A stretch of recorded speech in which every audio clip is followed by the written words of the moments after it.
Très bien, donc là on va corriger donc l'exercice 7, dernier exercice de cette feuille de TD. Là il s'agit d'un exercice appliqué, d'accord.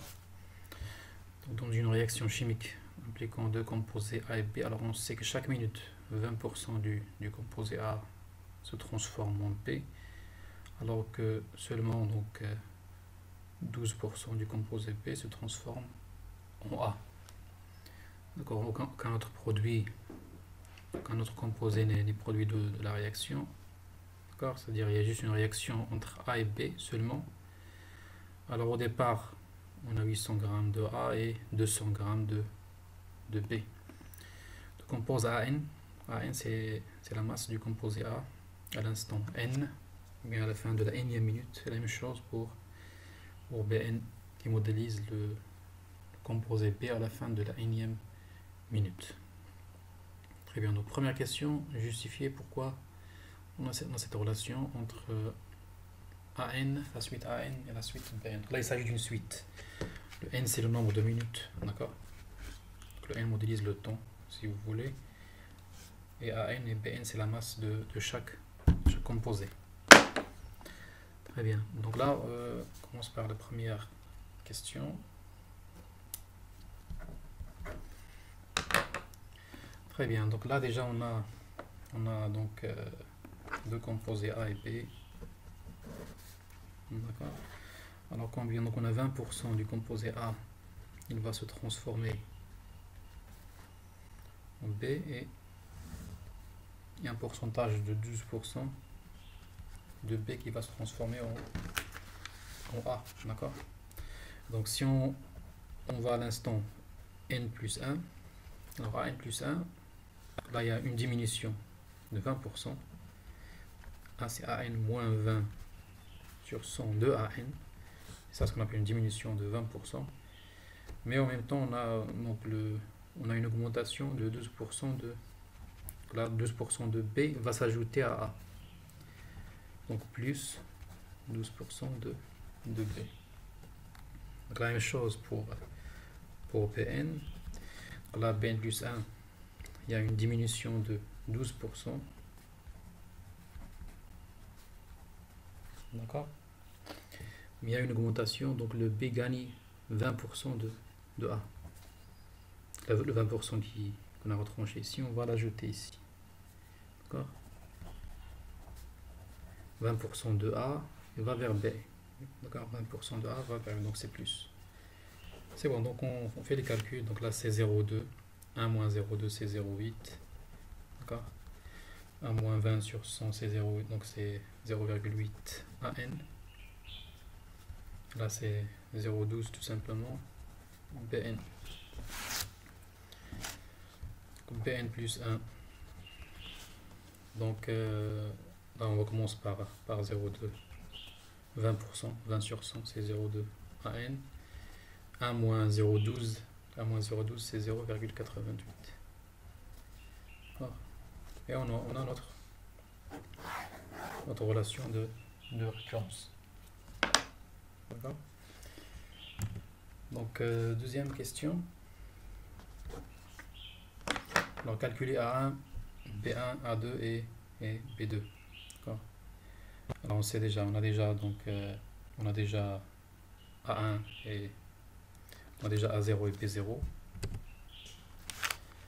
Donc d'après les données de l'exercice, on connaît A0 et B0. Donc A0 est égal à combien? A0 c'est 800. Donc au départ on a 800 g de A et 200 g de B. Donc c'est 800, 200. 800 de A et 200 de B. Alors pour calculer donc A1, B1, on va juste remplacer. Donc A1 c'est... On va remplacer ici par 0. A1 c'est 0,8. A0 plus 0,12 B0. La même chose pour B1. B1 c'est 0,8 A0 plus 0,12 plus je veux dire 0,2 ici. 0,2 A0 plus 0,88 B0. D'accord. Et on fait les calculs. Donc on a déjà On fait les calculs, d'accord? Et donc 0,8 A0 c'est 800 plus 0,12 fois B0 200, ça donne 664. La même chose pour l'autre, donc 0,2 fois A0 c'est 800 plus 0,88 B0 c'est 200, donc ça donne 336. Là c'est pour A1 et B1. D'accord? Donc on fait la même chose pour le calcul de A2 et B2. Alors pour calculer A2 et B2, donc on va juste remplacer ici le n par 2. Alors on aura quoi? On aura donc A2, B2 est égal.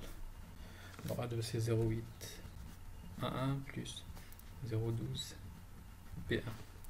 B2 c'est 0,2 A1 plus 0,88 B1.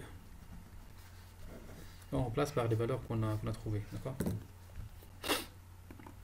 Donc 0,8 fois A1.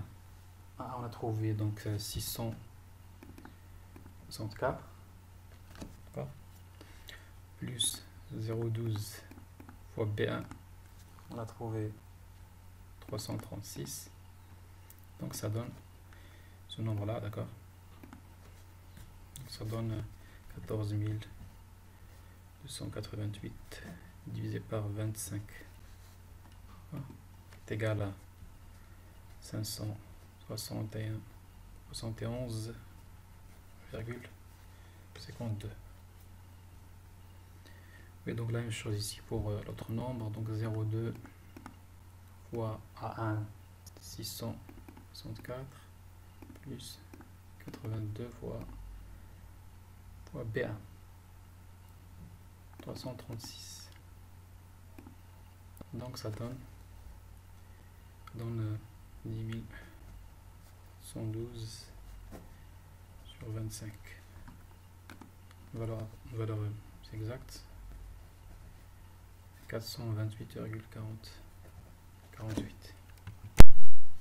Bien, donc passe à la question 3.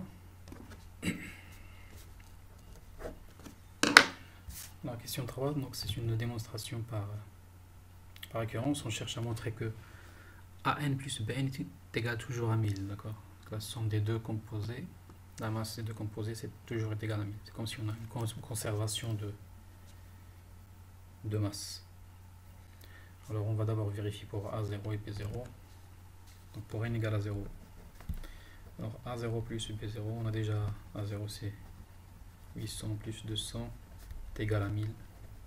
La propriété elle est vraie pour 0. P de 0 il est vrai. D'accord? Alors ce qu'on va faire, on va supposer que AN plus BN est égal à 1000. Alors il faut montrer que AN plus 1 plus BN plus 1 est égal aussi à 1000. Ouais, alors ce qu'on va faire, on va juste calculer ça. On va calculer ça. AN plus 1, on va remplacer par cette relation. D'accord? AN plus 1, c'est 0,8 AN plus 0,12 BN. La même chose pour l'autre.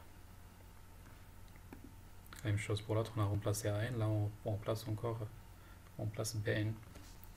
Donc BN plus 1 c'est égal à 0,2 AN plus 0,88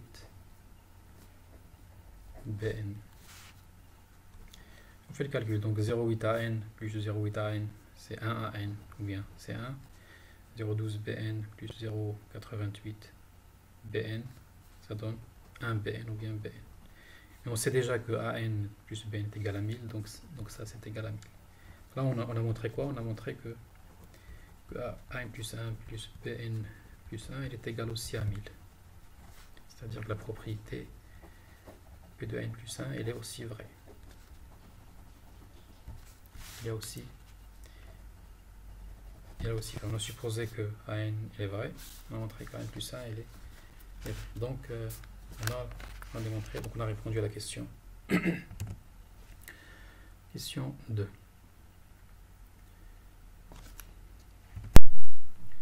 Alors pour la question 4, écrire AN plus 1 en fonction de AN seulement. D'accord. Là on a cette relation là de AN plus 1 en fonction de AN. Mais on veut juste une relation où on figure seulement AN et AN plus 1. C'est-à-dire il faut se débarrasser du Bn qui est là. Comment on va se débarrasser de Bn? On va juste remplacer Bn, bien écrire Bn en fonction de AN. On a déjà une relation ici. Donc Bn est égal à 1000 moins AN. Et on va remplacer donc dans cette équation tout simplement. D'accord? Donc qu'est-ce qu'on va voir?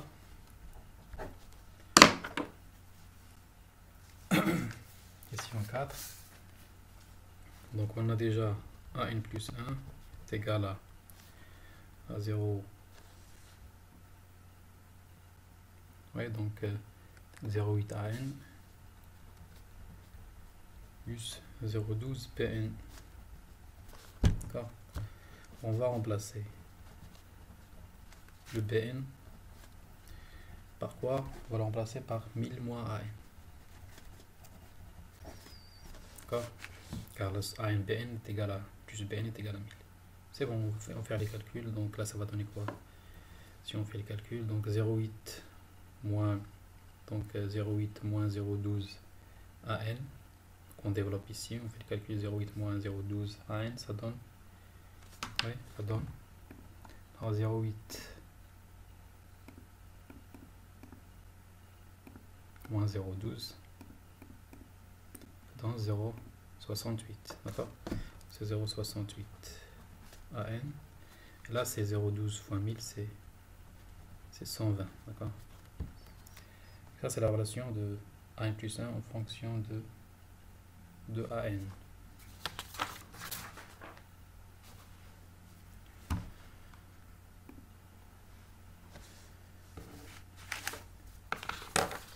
Ouais, donc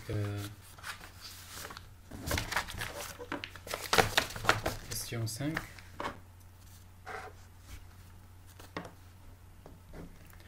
Question 5, on va trouver donc la suite, introduire une nouvelle suite auxiliaire pour calculer donc AN, fonction de n. Ça, le rôle de cette suite. On va montrer que cette suite Vn est géométrique. Donc, pour montrer que la suite est géométrique, il suffit de calculer Vn plus 1. Là, c'est égal à AN plus 1 moins 375. AN plus 1, on va remplacer par son expression qui est là. Non, désolé, donc je veux parler par l'expression qu'on vient de trouver tout à l'heure, d'accord? C'est-à-dire, l'expression qu'on vient de trouver, c'est 0,68 AN plus 120, c'est ça?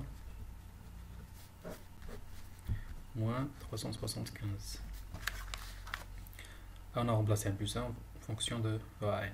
En utilisant la question précédente, on va utiliser la question 4.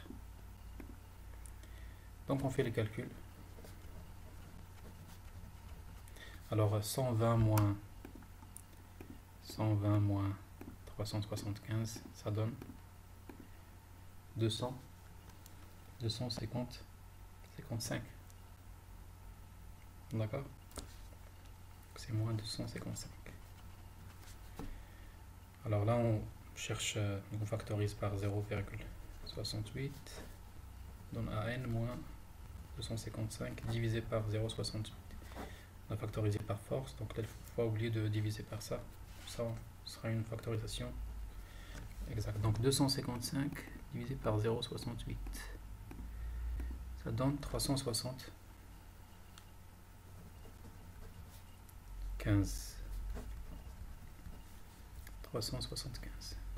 Là, exactement ça, Ça, c'est exactement la suite Vn, d'accord? Ça, c'est exactement la suite Vn. Là, vous voyez, donc, on a montré que Vn plus 1 est égal à ce nombre-là multiplié par Vn. C'est-à-dire que Vn est une suite géométrique. Alors, on peut chercher sa raison. Donc, sa raison, c'est 0,68. Alors, son premier terme, V0. V0, c'est quoi? Donc, par définition, Vn, c'est AN moins ça. Donc, V0, c'est A0 moins ça. Donc, A0, on a déjà A0. A0, c'est, on a dit que c'était 800, c'est ça? 800 moins 375 moins 424. 425, je veux dire. D'accord? V0, c'est 425. Et donc, on peut écrire la suite en fonction de n. Oui, on peut écrire la suite en fonction de n. Donc, Vn est égal à 425 fois 0,68, la raison à la puissance n. Oui, la question 6, on peut chercher an en fonction de n. On a déjà Vn. On sait déjà que Vn, c'est an moins 375. Donc an est égal à 375 plus Vn. Et on remplace Vn par sa valeur. Ça donne quoi? Ça donne au final, ça donne 375 plus 425, 0,68 à la puissance n. Donc ça, c'est l'expression de an en fonction de n. Alors, on peut chercher cette fois-ci Bn. C'est déjà la relation entre an et Bn, donc on peut chercher aussi Vn, d'accord? Donc la relation entre an et Bn, c'est an plus Bn est égal à 1000. Donc Bn, c'est tout simplement, c'est juste 1000 moins an. Et on remplace an par sa valeur. D'accord? C'est égal à 1000 moins 375. On a les parenthèses ici. Donc 425, 0,68 à la puissance n. Il y a le moins, donc on met parenthèse, mais il faut oublier de ne pas changer le plus. Il faut changer le plus, je veux dire.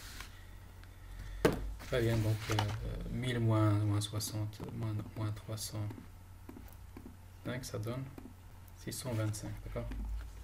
625. Moins 425.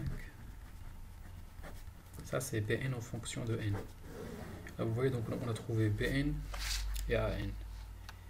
Fonction de n. Donc, question 7. Trouver la masse de chaque composé à long terme. Là, il suffit de calculer les limites. Question 7, les limites. Alors, ça, c'est clair. Donc, limite de an est égale à 375. Car ça, se tend vers 0. Parce que ça, c'est la raison, c'est comprise entre 1 et moins 1. La même chose ici, la raison comprise entre 1 et moins 1. Donc, la limite de an, c'est ça. La limite de Bn, c'est 625. Voilà. Vous pouvez dire que la raison elle est comprise entre 1 et moins 1, donc cette suite-là tend vers 0. C'est égal à 0. D'accord?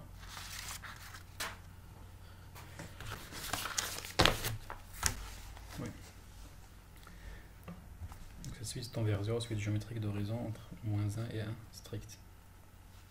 Donc à long terme, on aura 375 grammes du composé A et 625 grammes du composé B. Très bien, donc dernière question. À partir de quelle minute la masse de B devient-elle supérieure à 625? Alors au départ, on avait 200 grammes de B, donc la suite, il va croître.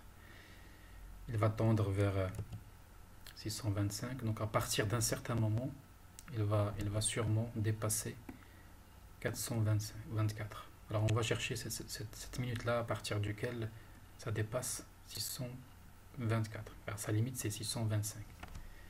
D'accord? Donc on va faire ça. On a déjà l'expression de Bn en fonction de n. Et on va chercher à partir de quel instant on a déjà Bn. On va chercher le premier nombre naturel Bn qui vérifie ça. On va remplacer, donc Bn c'est 625 moins 425 0,68 à la puissance n. Quand est-ce que ça c'est supérieur à 624? On va mettre ça à droite, ça à gauche par exemple. On aura 625 moins 624, c'est 1. 1 c'est supérieur à 425 0,68 à la puissance n. Ouais, donc après on peut diviser sur 425. Là on va utiliser la fonction ln ici. Fonction ln est une fonction qui est croissante, donc on va garder l'ordre. D'accord. Alors ln de ça c'est n fois ln de 0,68. Propriété de la fonction ln, d'accord. Alors la dernière étape c'est juste de diviser par ça. Là il faut faire attention ici. Pourquoi? Donc on va d'abord diviser. Il faut faire attention.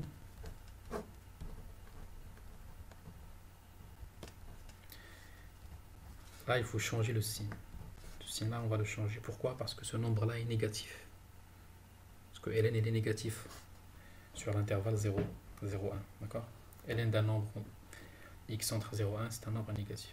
Là il faut, on a divisé ou bien on a multiplié par 1 sur ça, donc il ne faut pas oublier de changer le signe. Donc là c'est le n, donc il faut chercher juste une valeur approchée à ce nombre là. On va utiliser la calculatrice pour chercher cette valeur approchée. Ln de 1 sur 425 divisé par ln de 0,68. Alors ça c'est égal à peu près 15,69. 15,69. Donc le n ici c'est le premier nombre naturel à partir duquel on a cette propriété, c'est n est égal à 16. D'accord. Le premier nombre naturel qui vérifie ça, c'est 16. Donc à partir de la 16e minute, la masse du composé B redevient supérieure à 624. C'est bon?